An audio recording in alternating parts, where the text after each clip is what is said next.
Hi everyone, the Island Stacker here, welcome to another video. So the Royal Mint have just released a new coin, and this is kind of case in point with what I was saying in my last video, where the Royal Mint is releasing all these sort of weird and wonderful sort of token type coins with various different meanings, etc. So as you can see here, the new release is celebrating 150 years of liberty.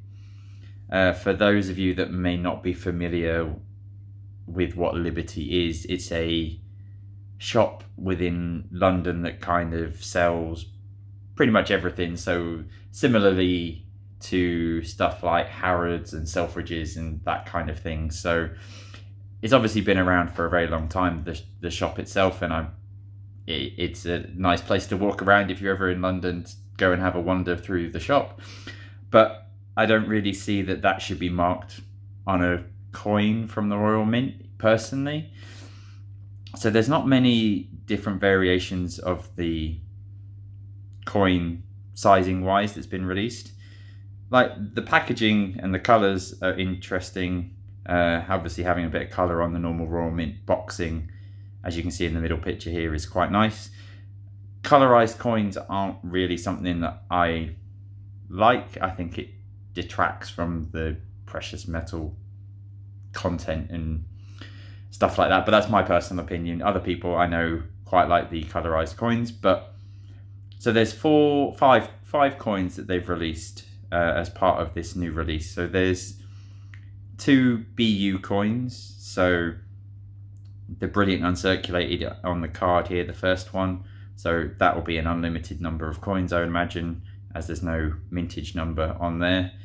Then there is this colorized £5 coin in the middle, so a BU colorized coin, limited to 7,500, but that'll be cupra nickel, and £30 for a cupra nickel coin is quite expensive in my opinion. Then I won't say 1 ounce silver proof because there's no weight on here, because I assume it's the same size as a 1 ounce coin, but I assume if we scroll down here it'll be made out of sterling silver again. And there we go, sterling silver. Again, cost cutting, I imagine, from the Royal Mint, rather than using 49 silver. The larger gold coin, so similar to the one that I looked at in my last video with the coat of arms, so 22 karat gold for this one. Again, £3,965 is a lot of money for one of these, but there is a low mintage of 50, I guess, but not for me, I'm afraid. And then this last one really threw me when I saw this on the website. So there's this 1 edition medal, so it's a colorized, I presume it's been made to look antique, so the sort of darkened metal as opposed to the stuff that's here, so like the proof silvers, etc. So there's only 1 of these being made by the looks of it, and it's £15,000 for 1 medal. And I had a quick look through, and it's 1.5 kilos of 4.9 fine silver.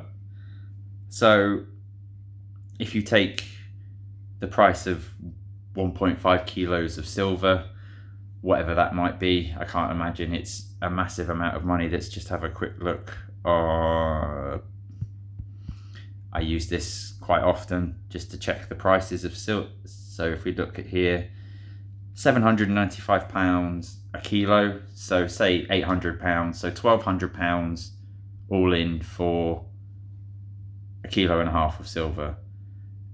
And then the Royal Mint is trying to charge 15,000 for 1.5 kilos of silver. It's just mind-bending at how they can justify the price just because they've got a limited edition of 1. I understand that there will be a cost associated with the design and making of the dies, etc.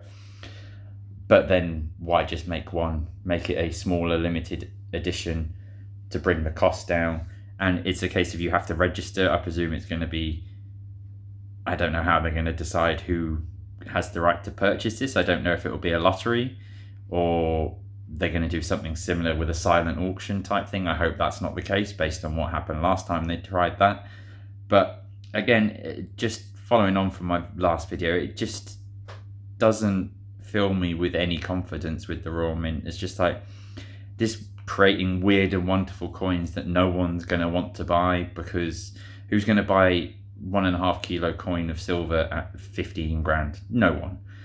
Obviously someone will probably buy this, and I wish them all the luck in the world if whoever does buy this, but I wouldn't touch it with a barge pole in all honesty. But yeah, just another release to sort of justifies the way that I think the Royal Mint's going, and it's just not something that I can get on board with. But let me know your thoughts and comments on this coin down below, if it's something that interests you or not. Just seems a bit odd for celebrating of a shop basically, but that's my opinion. Let me know in the comments down below. Thanks very much for watching, and I will catch you all on the next one. Cheers.